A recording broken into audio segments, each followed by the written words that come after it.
Hello friends, welcome to another Word of Gord. Today we're going to be attempting, hopefully, a spirit contact, a second spirit contact with the soul of David Bowie, that vastly creative being who left this plane a short time ago. I'd been wondering when he might make his presence felt in the last couple of weeks from time to time. And certainly many people have emailed me asking for more information on his current state of being. And for those of you who've been waiting, good.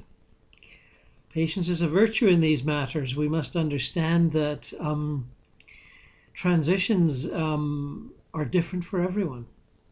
And there's no way, even with my relative level of experience in these matters, to predict how and when people are going to be ready to, throw a rope across the chasm and tie the planes together for a few minutes.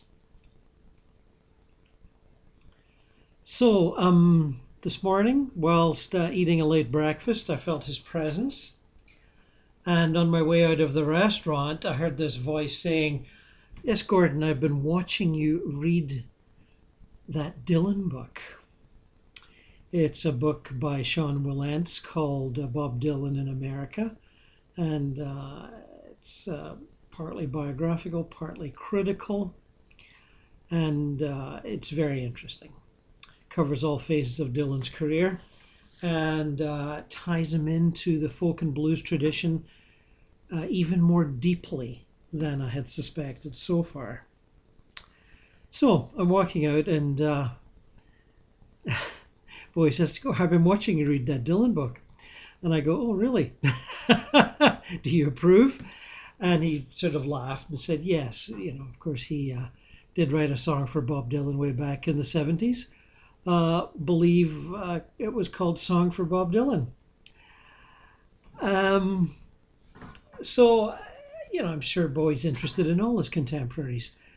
And but he just happened to use that little remark to wedge his way into my waking consciousness, which is often what spirits do. And usually they have to do it 4 or 5 times before I really pay attention, because it can be easily mistaken for just, a wandering thought of mine, along the lines of, "Oh, wouldn't it be funny if such and such was, listening or watching me do such and such." And for example, I've done some contacts with Richard Wright of Pink Floyd. And I felt his presence a little bit when David Gilmour started his latest tour. The one that he's just played Toronto last night and the night before, actually. Toronto, where I am. And he's on his way around the world. He's been all over the place. And he continues on to Europe, I think, after this. But anyway, at the beginning of the tour, very early gig in England, I believe. Might have been even that opener somewhere in Brighton in south of England.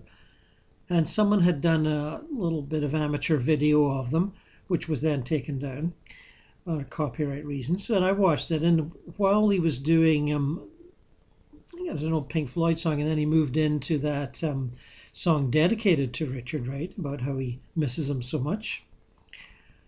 And as he was singing it on this not very good amateur video on YouTube, I could have sworn I saw Richard Wright standing behind him as he sang that song. That's what clairvoyance is like. It kind of moves from clairsentience into clairvoyance or clairaudience and back again. You don't get the whole package in one go. And I immediately began to doubt it, but I thought, oh my goodness, isn't that something? He's on stage with him. But given it's the first night of a tour and the song's dedicated to him and it's all about Gilmour's love for him and missing him, now that he's quote unquote gone, it was quite appropriate. Anyway, a small note as we move on to David Bowie, who's sitting back up there going, "Well, are you ready yet, Gordon?" He's always been a witty fellow, and I'd say he's even more charming now in the afterlife than he was before. I mean, not that I knew him before, but one goes by his interviews and the sense of humor that you get in his songs, which I'd say is deep, prolonged, and subtle in terms of humor.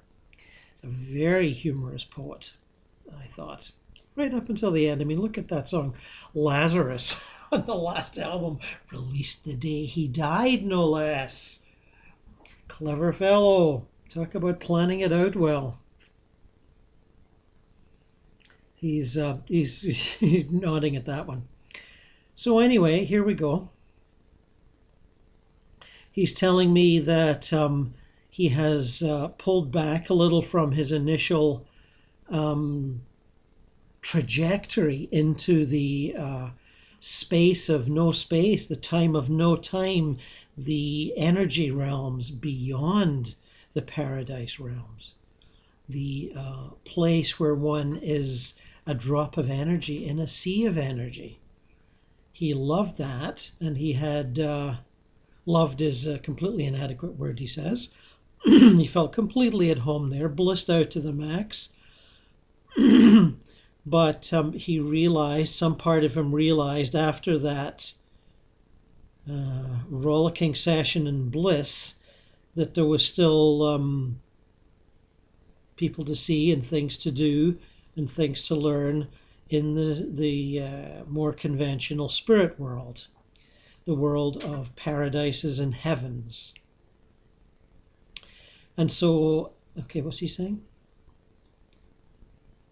I somehow knew how to leave a part of my energy in that landscape free, society free energy realm and take the other part of me down into the paradise worlds, where I hooked up with the help of some guides, with some contemporaries, some family, in a community in which I am comfortable. And I have taken up some of my former creative activities, and I'm busy after, hanging out with people like John Lennon. Let me see, what's he doing? I'm conceiving of a multimedia, sort of theatrical, sort of musical, ballet opera movie thing that will portray for the people here, the quote unquote dead people here, my experience of transition. And it's a great challenge, and I'm fully engaged upon it with some theater people, some deceased theater people, and some lighting whizzes who are taking full advantage of the amazing equipment that we have on this plane.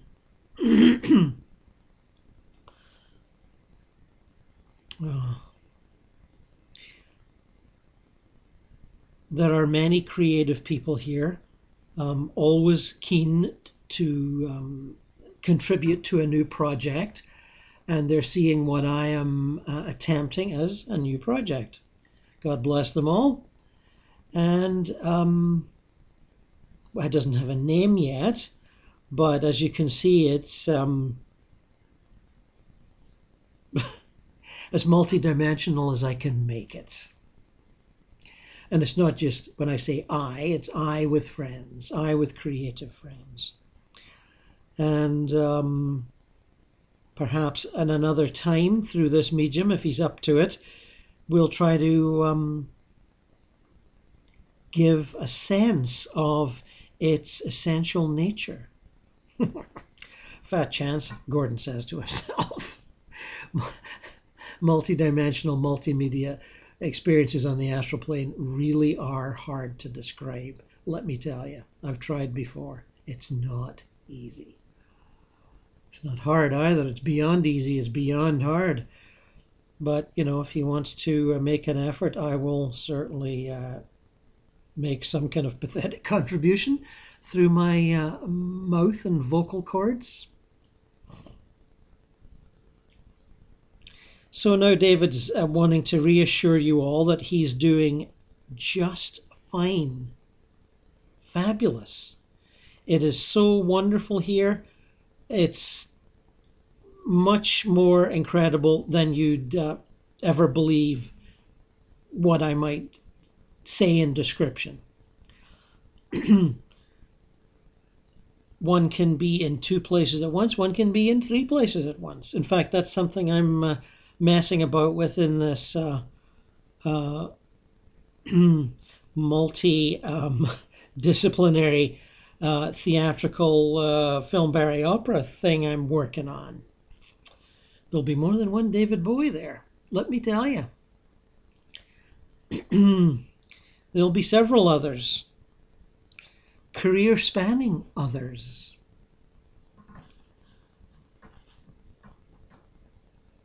I did say I'd been hanging with John Lennon. He's doing well. Has been here for quite some time and has made a complete adjustment. And has, what's David Bowie saying? Certainly chummed it up with all his old rock and roll favorites from the 50s. That was a great ambition of his, and he's pulled it off without much effort, he tells me. And I've done that the same myself, but I think John's a little more keen on that era than I am, but still, I'm just luxuriating in all the creative people in all genres that are either active here or available for consultation here. And I'm hearing the name Harold Pinter. Okay, Harold Pinter is somehow involved or has been consulted in this piece that Bowie's working on. And he's also telling me that it's very easy to sort of overwork yourself here because there's no mucking about with finding money for productions and convincing producers it's going to be profit making and that people are going to buy lots of tickets. None of that. None of it at all. So because of that, if you're creatively focused, you just go from one idea to the next and get all excited and keep going and going and going.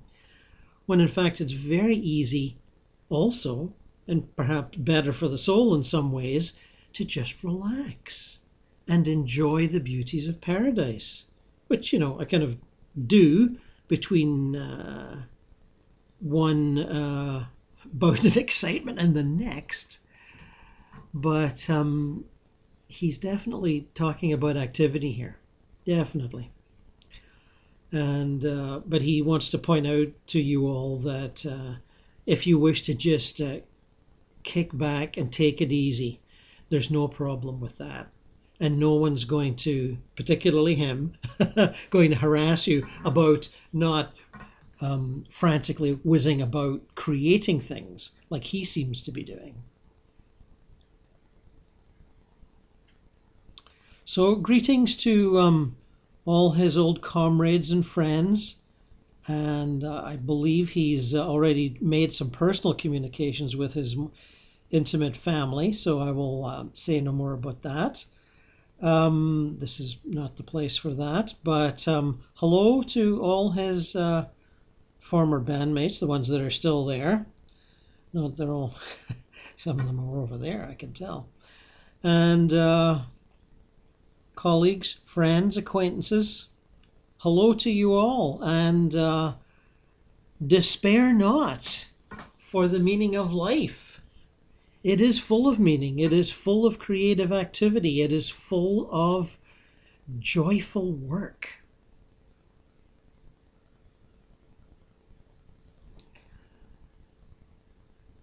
religions, he's saying, well, you can get into that if you want, but he says he wouldn't bother. But he's not denying your religious affiliations. He's saying, no, no, no, I'm not doing that. I'm not bothered with it. He says, follow your path wherever it leads, because you know what? It's going to wind up here. Okay, David, is that yeah, I think he's okay with that. You okay with that, David? Right. All right then. So until next time, Mr. Bowie, Mr. Starman. Yes, he's saying goodbye to you all and wishing you well. As am I. And shorter than I expected, but just a brief wave of the creative hand there from our much beloved singer and poet and dancer and actor. The maybe not the original Renaissance man, but he's one of the team, that's for sure. And to all of you around the world who have been keen to hear about this, I hope this satisfies your desires and needs and lets you go on with your own creative life and path through this traumatized and suffering world. Bye bye.